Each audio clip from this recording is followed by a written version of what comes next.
Alors, je vous dis ce témoignage. Un jour, Dindal, un petit garçon thaïlandais de 10 ans, reçoit un dépliant qui parle d'une personne nommée Jésus. Dindal le lit et a la conviction que ce qu'il vient de lire est vrai. Toutefois, il ne comprend pas tout ce que dit ce texte, alors il interroge ses parents, et ceux-ci qui sont bouddhistes lui conseillent d'oublier ce qu'il vient de lire. Bien des années plus tard, Dindal travaille sur un bateau de croisière, et au cours d'une escale en Alaska, il dispose d'un peu de temps pour visiter le port de Sewa et téléphoner à ses parents. À cet effet, il entre dans un lieu qui s'appelle la Mission du Marin, où on lui offre une brochure et un Nouveau Testament écrit dans sa langue maternelle, le thaï. Ravi d'avoir un livre écrit dans sa propre langue, il en commence immédiatement la lecture, et quelle est sa surprise d'y trouver le nom de Jésus, comme dans le dépliant reçu 15 ans auparavant. Il lit et relit tout ce qui concerne Jésus. Il apprend que Jésus est le Fils de Dieu, un Dieu qui aime tous les hommes et qui a établi un plan pour les sauver de leurs péchés. C'est pour cela que Jésus est venu sur la terre, est mort sur une croix et est ressuscité, pour que tous ceux qui mettent leur confiance en lui soient sauvés. Alors, Dindal veut être de cela, et sans plus attendre, il demande à Jésus d'être son sauveur personnel. Et c'est plein de joie qu'il retourne à son bateau, serrant contre lui les livres qui lui ont permis d'étancher sa soif de connaître Jésus. Et dans ce message, on parlera aussi de la soif. Alors, je vous invite à lire un texte très connu dans l'évangile de Jean, au chapitre 4. Il s'agit bien sûr de l'expérience de cette femme samaritaine.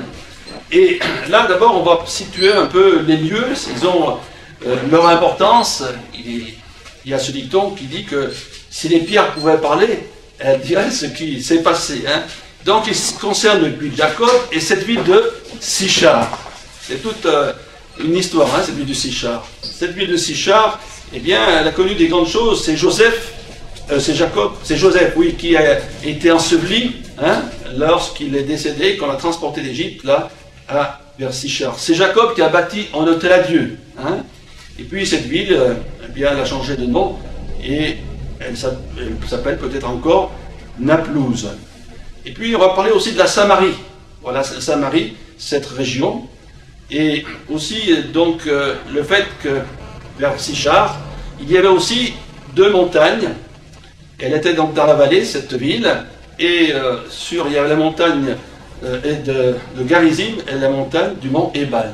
Et c'est là que Dieu avait ordonné de prononcer soit la bénédiction, soit les malédictions. Et dans ce ville, donc, il se trouvait cette femme de Samarie, qui va nous apprendre bien des choses. Alors on peut lire au chapitre 4 et au verset 4, l'expérience qu'a fait cette femme, une expérience glorieuse. Jean chapitre 4, verset 4, comme il fallait qu'il passe par la Samarie, il s'agit de Jésus, il arriva dans une ville de Samarie nommée Sichar, près du champ que Jacob avait donné à Joseph, son fils. Là se trouvait le puits de Jacob. Jésus, fatigué du voyage, étant assis au bord du puits. C'était environ la 6e heure. Une femme de Samarie vint puiser de l'eau. Jésus lui dit, « Donne-moi à boire », car ses disciples étaient allés à la ville pour acheter des vivres. La femme samaritaine lui dit, « Comment, toi qui es juif, me demandes-tu à boire, à moi, qui suis une femme samaritaine ?» Les Juifs, en effet, n'ont pas de relation avec les Samaritains. Jésus lui répondit, « Si tu connaissais le don de Dieu, et celui qui te dit, « Donne-moi à boire », tu lui aurais toi-même demandé à boire, et il t'aurait donné de l'eau vive. « Seigneur, lui dit la femme, tu n'as rien pour puiser, et le puits est profond. D'où aurais-tu donc cette eau vive? Es-tu plus grand que notre père Jacob qui nous a donné ce puits, et qui en a bu lui-même, ainsi que ses fils et ses troupeaux? » Jésus lui répondit, « Quiconque boit de cette eau aura encore soif. Mais celui qui boira de l'eau que je lui donnerai n'aura jamais soif, et l'eau que je lui donnerai deviendra en lui une source d'eau qui jaillira jusque dans la vie éternelle. » La femme lui dit, « Seigneur, donne-moi de cette eau afin que je n'ai plus soif, et que je ne vienne plus puiser ici. Va, lui dit Jésus, appelle ton mari et viens ici. La femme répondit, je n'ai point de mari. Jésus lui dit, tu as raison de dire, je n'ai point de mari, car tu as eu 5 maris, et celui que tu as maintenant n'est pas ton mari. En cela tu dis vrai. Seigneur, lui dit la femme, je vois que tu es prophète. Et on lit au verset 25, on ne lira pas tout le récit, la femme lui dit, je sais que le Messie doit venir, celui qu'on appelle Christ. Quand il sera venu, il nous annoncera toutes choses. Jésus lui dit, je le suis, moi qui te parle. Alors, tout s'est passé là, au bord de ce puits de Jacob. C'était un puits assez impressionnant.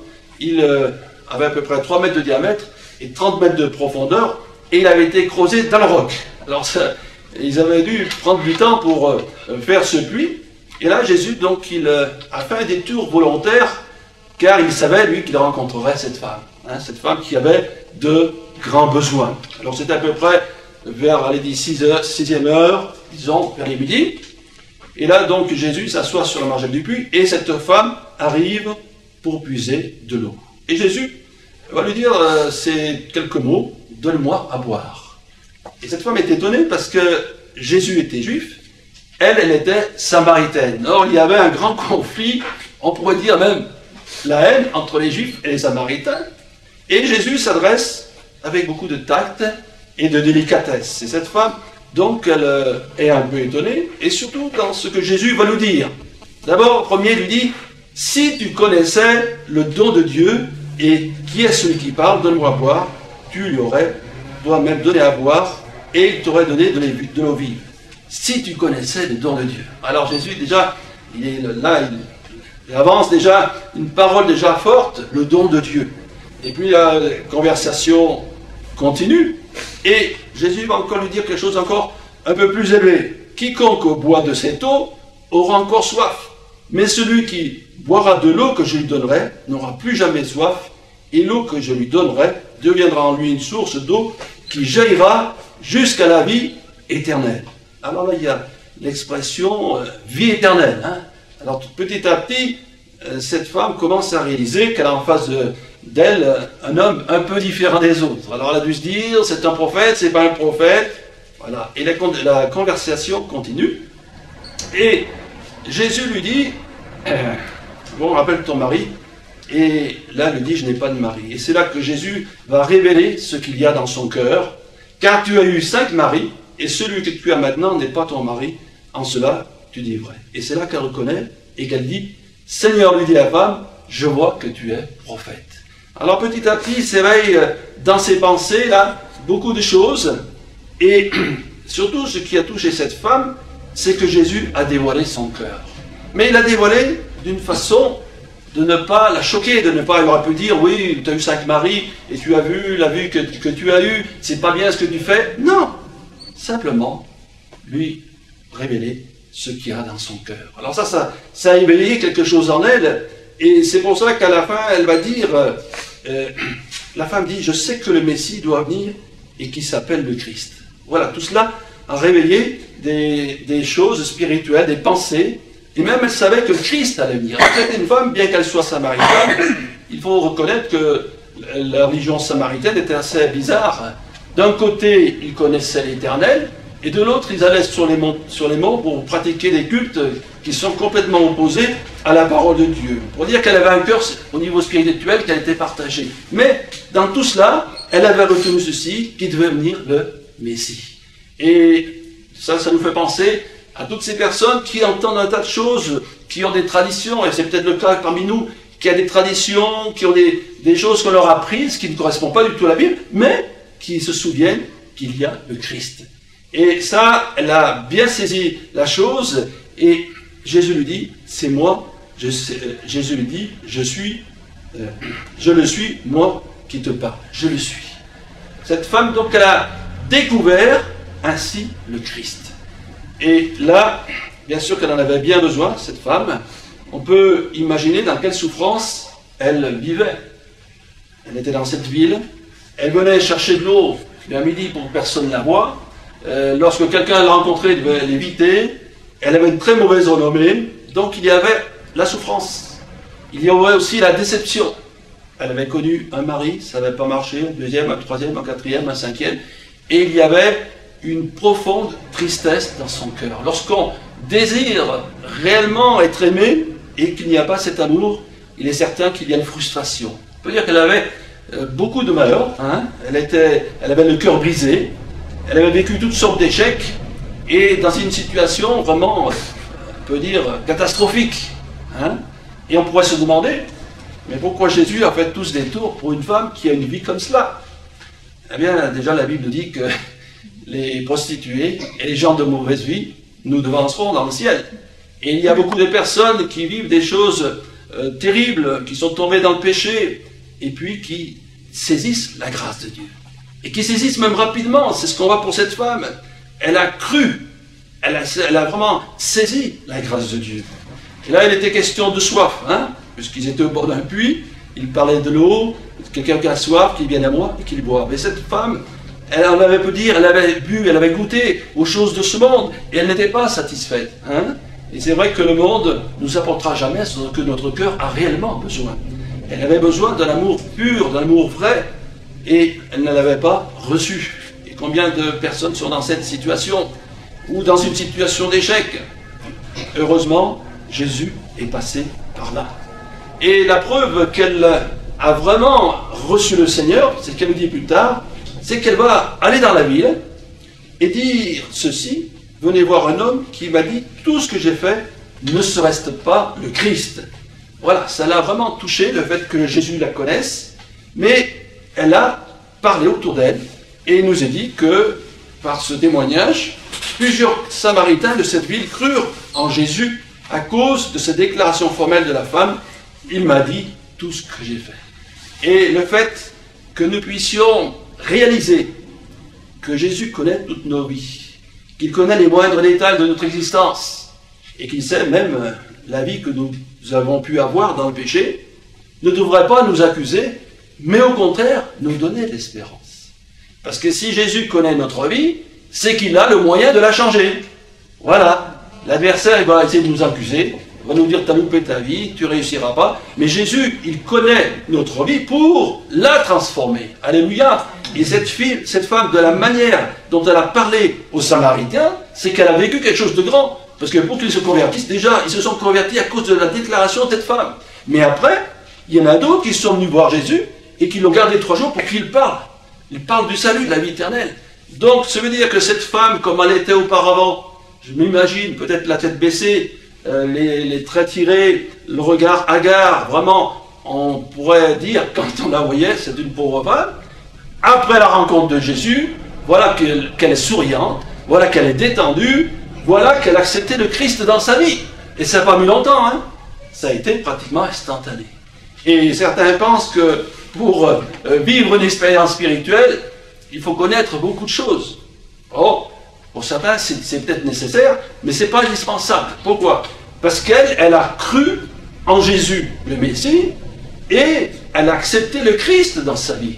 Et le Christ a fait des choses extraordinaires en quelques instants. Hein? La puissance de l'Évangile. Jésus est puissant. Et dans la mesure où un homme, une femme ouvre son cœur, ou vraiment accepte la foi, accepte le Christ, il se passe quelque chose. On le voit dans les Écritures. Par exemple, avec ce récit de cette femme pécheresse qui est venue au pied de Jésus, elle a pleuré, elle a essuyé de ses armes les larmes, les pieds de Jésus. Elle a versé un parfum. Et puis Jésus a dit, parce que l'a beaucoup aimé, il lui sera beaucoup pardonné. Elle a été pardonnée. Elle a dit: ma fille, tes péchés te sont pardonnés. Et là, eh bien, cette femme a fait une rencontre avec le Christ et elle a su ouvrir son cœur. Elle a su recevoir les paroles du Seigneur et faire une expérience glorieuse. Elle a été déçue. Elle avait soif d'amour, soif de bonheur, comme tout le monde. Elle ne l'a pas trouvé dans le monde, mais avec Christ, elle a été pleinement satisfaite. Et pour nous, c'est pareil. Hein? Malheureusement, dans notre pays, où plusieurs peut-être d'entre nous ont vécu des choses difficiles, il y a eu séparation, divorce, tristesse, échec de la vie. Il y en a qui ne s'en remettent pas. Mais si tous ceux qui ont vécu ces choses pouvaient dire: toi Jésus, Eh bien, tu as dit que tu es venu guérir ceux qui ont le cœur brisé. Tu vois, je suis dans cette situation. J'ai vécu comme cette femme des choses terribles. Mais toi, tu as la possibilité de guérir mon cœur. Amen. Les chirurgiens peuvent faire une opération, ils ne pourront jamais guérir votre âme. Ils pourront guérir votre corps physique. Et c'est déjà pas mal, hein? On a des magnifiques spécialistes qui font tout leur mieux pour guérir notre corps. Mais Jésus est le guérisseur de l'âme. Il est celui qui prend une âme qui est abattue, découragée, peut-être même à la porte du suicide, et qui la relève, qui la console, qui la fortifie, qui lui donne de l'espoir, et qui la remplit de son amour et de sa joie. Amen. La grâce de Dieu. Et bien sûr que l'amour de Christ, c'est aussi le salut glorieux. Dieu a tant aimé le monde, on connaît ce verset, afin quiconque croit en lui ne périsse pas, mais qu'il ait la vie éternelle. Et l'apothéose de l'amour de Dieu, c'est le salut, le pardon des péchés, le fait que le Seigneur, non seulement il enlève nos fautes et nos péchés, mais aussi il purifie notre cœur et notre conscience, les remords s'en vont, la tristesse aussi, et la joie du salut est dans le cœur. Qu'il est grand, ce salut de Dieu, qu'il est magnifique, qu'il est extraordinaire, et nous sommes tous invités à le recevoir. Et ceux qui sont peut-être le plus bas tombés, comme je l'ai dit tout à l'heure, ont la possibilité, par la foi, de croire que Jésus les aime et qu'il veut changer leur vie. Il y a beaucoup de publicité pour toutes sortes de choses, mais malheureusement, il n'y en a pas sur cela. Hein? Jésus vous aime, il peut transformer votre vie. Voilà, on va faire de publicité. Hein? Jésus vous aime, il veut transformer votre vie. Alors l'amour de Christ, il est incomparable. Il y a ce verset dans Romains chapitre 5, verset 5, que j'ai trouvé très beau. L'espérance ne trompe pas, parce que l'amour de Dieu est répandu dans nos cœurs par le Saint-Esprit qui nous a été donné. Et cet amour, la différence avec l'amour que nous pouvons connaître autour de nous, eh bien c'est qu'il est éternel. La Bible nous dit qu'il y a la foi, l'espérance et l'amour, et ce qui reste éternellement, c'est l'amour. Et si déjà nous pouvons goûter à l'amour de Christ ici-bas, qu'est-ce que ça sera là-haut, dans l'éternité, où il n'y aura plus le péché, il n'y aura plus les combats que nous pouvons avoir, toutes sortes d'épreuves, de difficultés que nous passons. L'amour, eh bien, nous permettra de vivre la félicité pour l'éternité. Alors si ce message concerne bien sûr ceux qui ne lui appartiennent pas, ce message aussi, il est en direction des chrétiens, de chacun d'entre nous. Nous pouvons très bien démarrer la vie chrétienne, faire une bonne expérience avec le Seigneur, recevoir le pardon du péché, et puis à cause des épreuves de la vie, petit à petit faillir, baisser spirituellement. Et s'il y en a peut-être qui même abandonnent la foi pendant quelque temps. Alors, que va-t-il se passer? Eh bien, il y a toujours l'espoir de revenir vers le Seigneur.